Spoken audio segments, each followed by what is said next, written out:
Friends, இன்றைக்கி நம்ம என்ன பார்க்க போகிறோம்னு பார்த்தீங்கன்னா, நெத்திலி மீன் வறுவல் தான். அதுக்கு நம்ம முதல்ல மீன் மசாலா பொடி போட்டு ஊற வச்சு எண்ணெயில் பொரித்து எடுத்துக்கலாம். அதுக்கு ஒரு பேன் எடுத்து ஆயில் சேர்த்துக்கோங்க. நம்ம ரீஃபைண்ட் ஆயில் ஏதாவது சேர்த்துக்கோங்க. நான் கோல்டு வின்னர் சேர்த்துருக்கேன். அதை சேர்த்துட்டு நம்ம ஒரு 1/2 அன் ஹவர் நல்லா ஊற வச்சுக்கோங்க. ஊற வச்சு எடுத்து நான் மீன் மசாலா பொரிக்கிற பொடின்னு கடையில் வாங்கி அதை தான் ஆட் பண்ணியிருக்கேன். வேறு எந்த மசாலா ஆட் பண்ணலை. எண்ணெயில் பொரித்து நம்ம தூர எடுத்து பிளேட்டில் எடுத்து தனியாக வச்சிடணும். அதேமாதிரி இருக்கிற எல்லா மீனையுமே பொரித்து எடுத்துடலாம். இப்படி மொத்தமாக கூட பொரித்து எடுக்கலாம். ஏன்னா நம்ம இன்னொரு வாட்டி ஃப்ரை பண்ண போகிறோம். அதே ஆயில் எடுத்து இன்னொரு பேனில் ஊற்றிக்கோங்க. அதுக்கப்புறம் அந்த ஆயில் நல்லா ஹீட் ஆனதுக்கப்புறமா நம்ம மீன் பொரிச்ச ஆயில், ஓகேவா? அதுக்கப்புறம் பல்லாரி பெரிய வெங்காயம் நீல வாக்கில் நறுக்கிக்கோங்க. தக்காளி நறுக்கிக்கோங்க.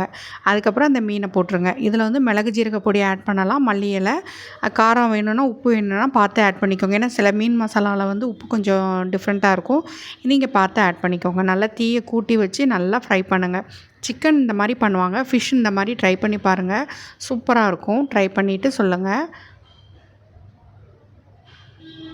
நல்லா மொறு மொறுன்னு கிறிஸ்பியாக இருக்கும். சாப்பிட்டு பாருங்கள்.